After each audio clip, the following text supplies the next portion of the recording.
And after we read it, I want y'all to tell me what it says to you.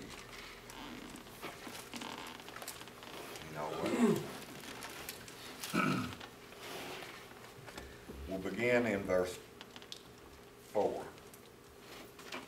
Then said the Lord unto Moses, Behold, I will rain bread from heaven for you, and the people shall go out and gather at a certain rate every day, that I may prove them whether they will walk in my law or no.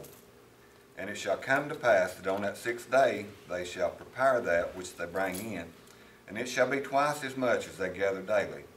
And Moses and Aaron said unto all the children of Israel, At even then ye shall know that the Lord hath brought you out from the land of Egypt. And in the morning then ye shall see the glory of the Lord, for that he heareth your murmuring against the Lord. And what are we that ye murmur against us? And Moses said, This shall be when the Lord shall give you in the evening flesh to eat, and in the morning bread to the full. For that the Lord heareth your murmuring, which you murmur against him. And what are we? Your murmurings are not against us, but against the Lord. And Moses spake unto Aaron, saying, Say unto the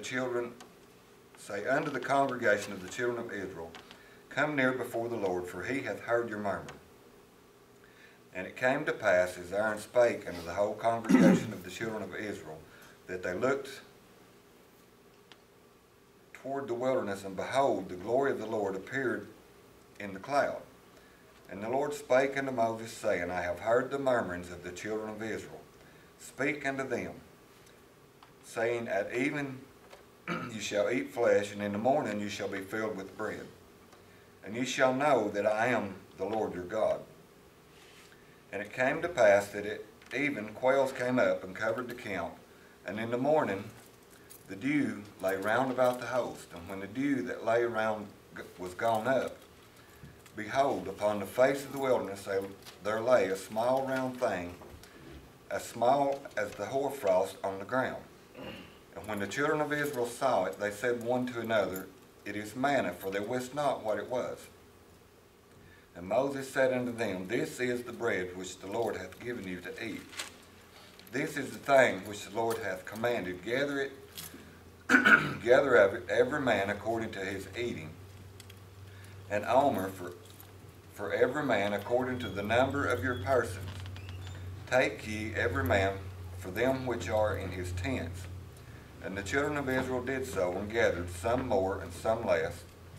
And when they did meet it with an omer, they had gathered much, had nothing left over. He that gathered little had no lack. They gathered every man according to his eating. And Moses said, Let no man leave of it till morning. Notwithstanding they hearkened not unto Moses, but some of them left it unto morning, and it bred worms and stank, and Moses was wroth with them. And they gathered of it every morning, every man according to his eating, and when the sun waxed hot, it melted.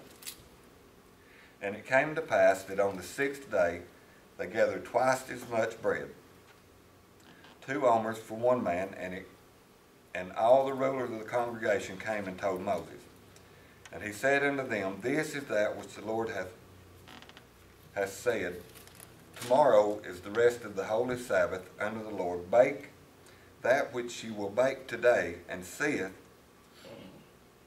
that you will seeth, and that which remaineth over lay up for you to be kept until the morning.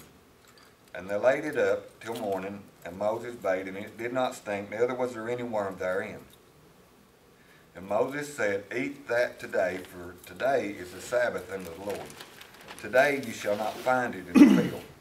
6 days you shall gather it, but on the 7th day, which is the Sabbath, in it there shall be none. And it came to pass that there went out some of the people on the 7th day for to gather, and they found none. And the Lord said unto Moses, How long refuse ye to keep my commandments and my laws? See, for that the Lord hath given you the Sabbath, therefore he giveth you on the 6th day the bread for 2 days. Abide ye every man in his place, let no man go out of his place on the seventh day. So the people rested on the seventh day, and the house of Israel called the name thereof manna. And it was like coriander seed, white, and the taste of it was like wafers made with honey. And Moses said, This is the thing which the Lord commanded, fill an omer of it to be kept for your generations, that they may see the bread wherewith I have fed you in the wilderness, when I brought you forth out of the land of Egypt. And Moses said unto Aaron, Take a pot, to put an omer full of manna therein, and lay it up before the Lord to be kept for your generations. And the Lord commanded Moses, so Aaron laid it up before the testimony to be kept. And the children of Israel did eat manna 40 years until they came to the land inhabited. They did eat manna until they came unto the borders of Canaan. Now an omer is a 10th part of an ephah. An ephah is a 10th part of a homer. That's H-O-M-E-R. And a homer is about the size of a bushel basket.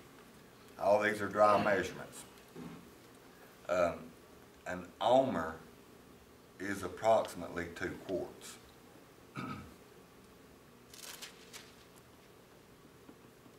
So what's it say?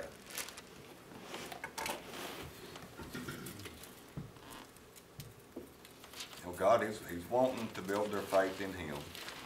He wants to see if they're going to be obedient, and obviously some of them weren't. But what does this say to you? Seek ye the Lord first, and all other things will come unto you. That's what's wrong.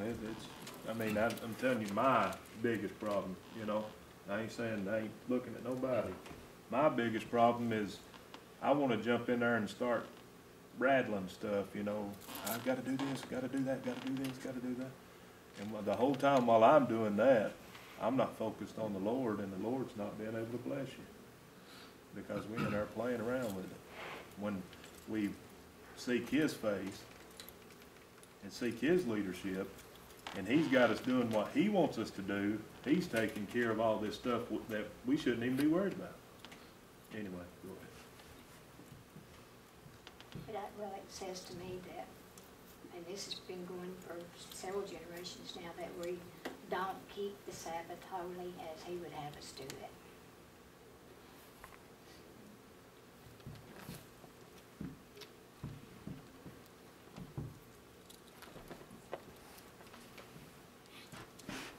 So to me, God will always provide, we just listen to Him. Do what? God will always provide, we just listen to Him. Do it His way, not our way. I've had a few worms myself.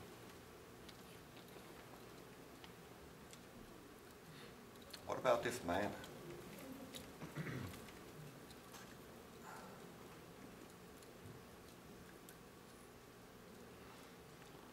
Can you imagine just how nutritious this stuff was? It had everything needed to sustain life in it. It's what they eat for 40 years.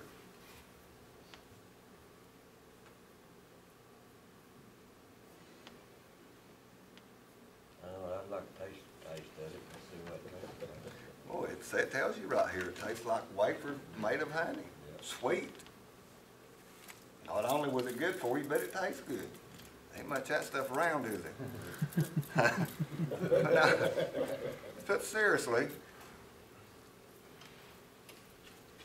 manna is the bread of life. I don't think that's what we have at the Lord's Supper. But manna is the bread of life. Here is the bread of life. Right here. If you really want to look at it, not only does this sustain life, but this gave life. If you go over to the book of John, it talks about in the beginning was the Word. And it goes on over in verse 14, and it said, and the Word became flesh. That flesh gave us life. If you're born again, you received it by this right here.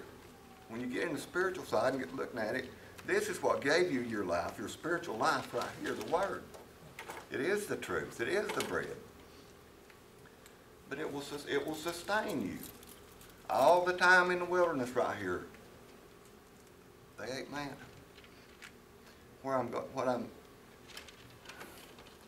All of us that are reading every day, it blesses my heart. I'm proud. I hope it's doing you good. I hope you're seeing. And that's why I'm doing what I said this morning. What did it say to you? When you're reading every day, what is it saying to you?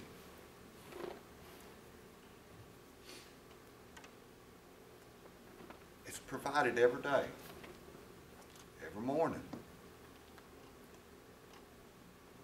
I have to say that my personal self, when I read in the morning, it does me more good than it does when I read at night.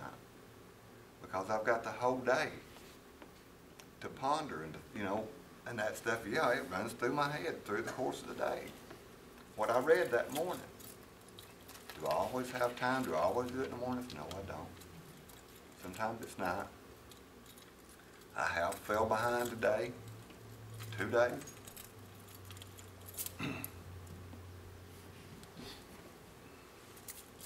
When I did, God got my attention in the smallest little thing. He says, look, you're 2 days behind in this stuff that you pumped into these people and you've got them doing. And now look where you're at. He showed me I need to step up, and I did.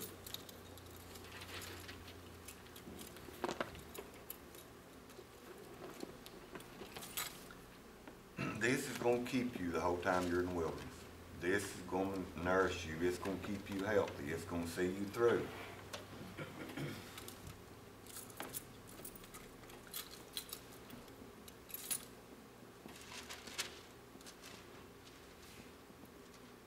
And the children of Israel did eat manna 40 years until they came into the land inhabited. They did eat manna until they came under the borders of Canaan. If you remember over in Joshua, they ate manna even after they went into Canaan. Until they ate the fruits, I think it says the corn of the land, the old corn of the land of Canaan.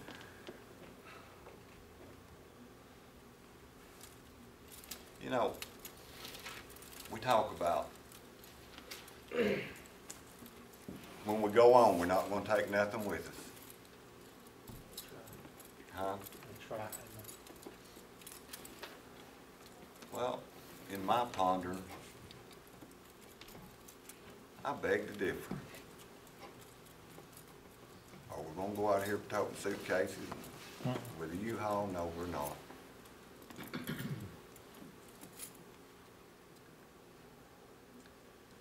But I believe every bit of this right here that you hide in your heart. When you cross the Jordan, this is going to go with you. I believe it's very important we put as much of it as we possibly can in there. But this manna, just as it went over into Canaan with the Israelites, it's going to cross the Jordan with us too. I believe that. I do believe that this will go with us.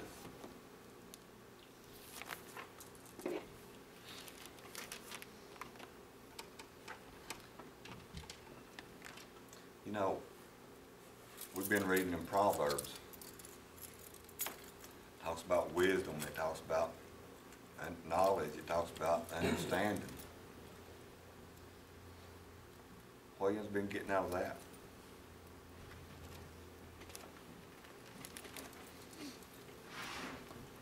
With Proverbs, every day's different. And you'll find something in every chapter to make you stop and read again and think about it.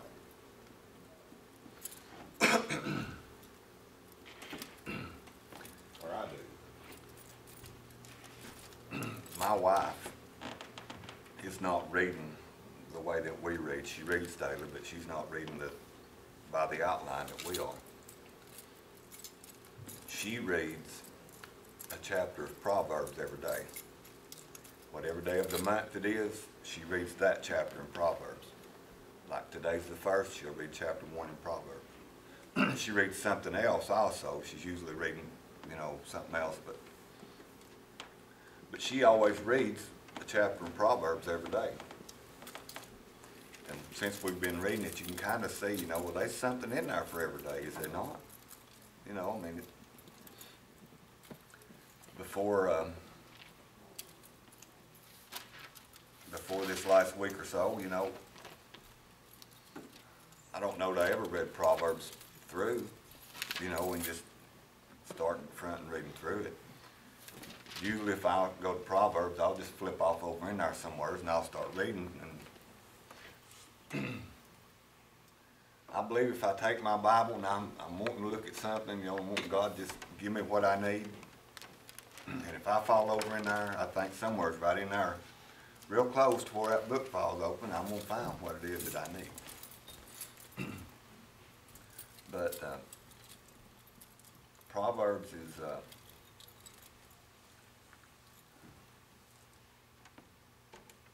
written by Solomon. I think the biggest part of it are, you know, Solomon had wisdom.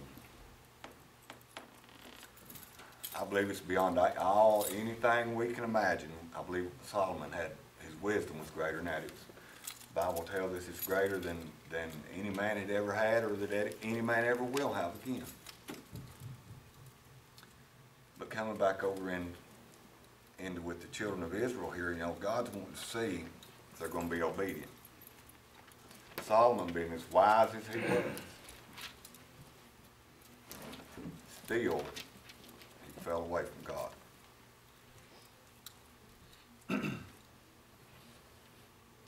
You know,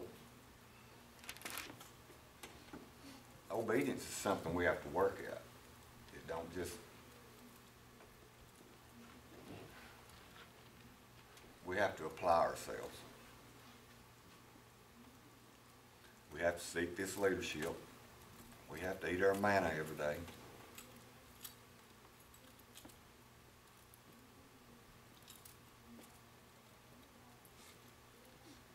Not only is it sweet, but it sustains life.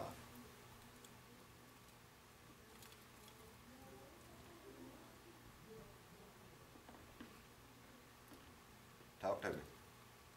Proverbs chapter 15, verse 32 and 33, it says, "He that refuseth instruction despiseth his own soul, but he that heareth reproof getteth understanding.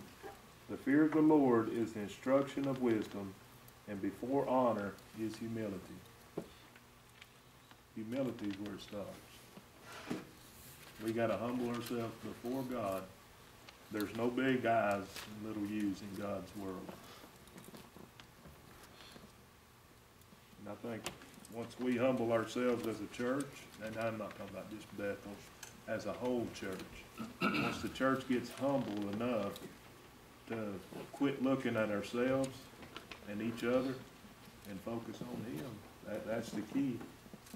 I don't know what it is about that. It just seems like it's just in my heart right now. I mean, every day it's just something. It ain't about us. It's about Him.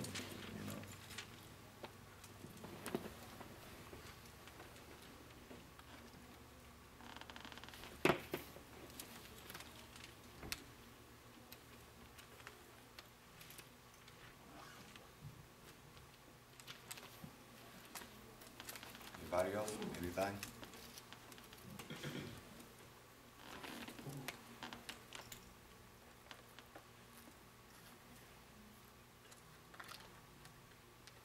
You know, unless God comes back, we got a lot of wilderness still to go through. Got what? A lot of wilderness still to go through.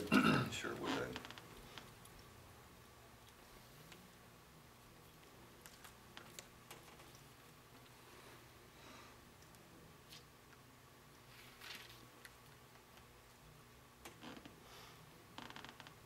That's just where, you know, in my reading it,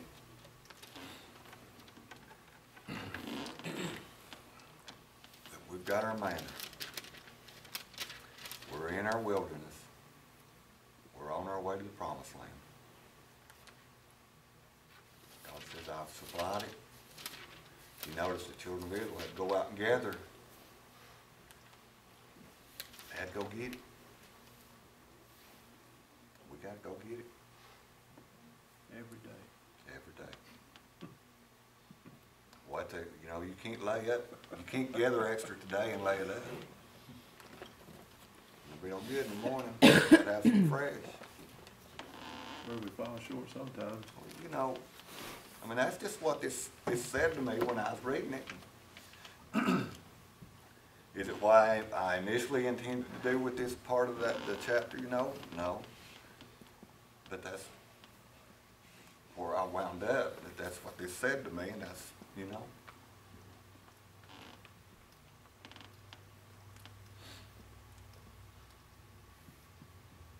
Anybody else? Just like the children of Israel, we don't really realize just how precious that is, you know. A lot of times it's wrong. I can't find the verse. John may know where it's at, but there's a verse in the Bible that says, "If my people, which are called by my name, will humble themselves, seek my face, Second and pray, Chronicles 7:14. then will I hear from heaven, and heal their land." And that's what I was the whole time I was reading that chapter this morning. That's what kept coming to my mind. Is, you know, He shall supply all of our needs according to His riches and glory. You know, and all we got to do is trust Him and call on Him, humble ourselves, and seek His face and pray.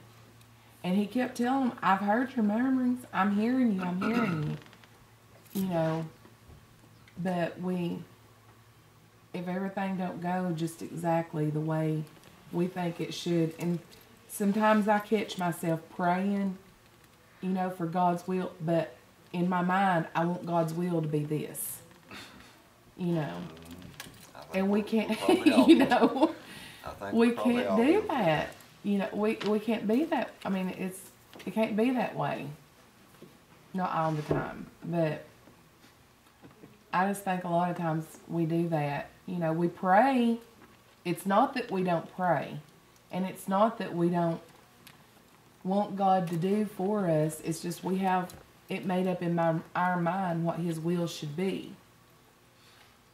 And if it's not to our expectations, then He didn't hear our prayer, or He didn't answer our prayer. And that's kind of what I felt like with the children of Israel. They wanted the food. They didn't necessarily want the manna, or the, you know what I'm saying. They wanted something else. Yeah. Instead of what they needed. They had what they needed, or Everything they they knew need. I what mean, they needed, but it's like. and then, like, us. you know, He's telling them, just get enough for today, and then some of them getting it, you know, getting extra. You know, we might want a snack later on today, you know. Well, that, and they were lazy. Yeah.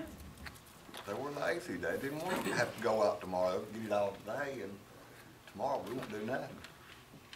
And then they're supposed to That get for idleness, Sunday, you and know, somebody, for the Sabbath day, and then some of them got up on the Sabbath day and went out there, and there wasn't nothing. And He plainly told, what did they think? He was going to say, well, they forgot to, you know.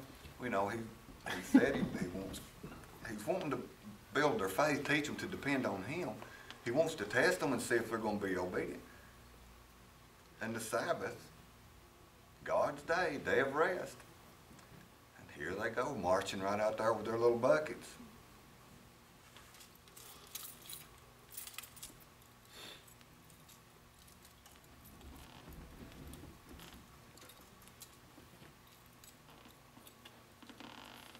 Anybody else?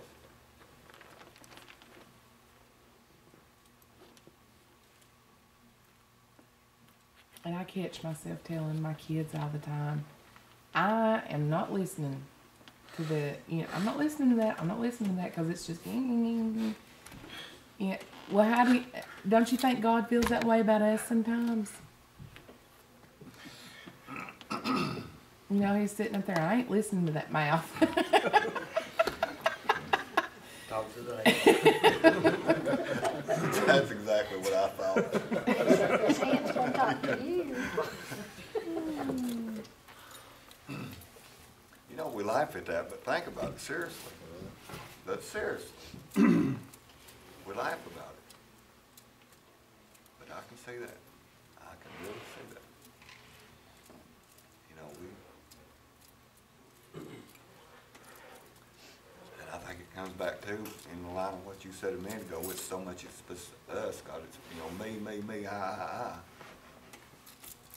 And yeah, he gets tired, I'm sure he gets tired of hearing it. You know, we want to take that scripture over there where it says you have not because you ask not. Well, Lord, I've been asking for this for a long time, but it ain't about us.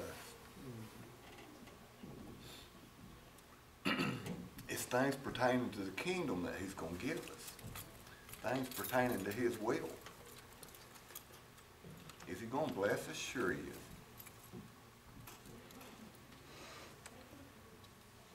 But just because I go start praying for a new car or whatever, you know, he's not saying he's going to give it to me. Because I asked. Can he bless me with it? Sure, if he wants to. Enjoy the rest of the service.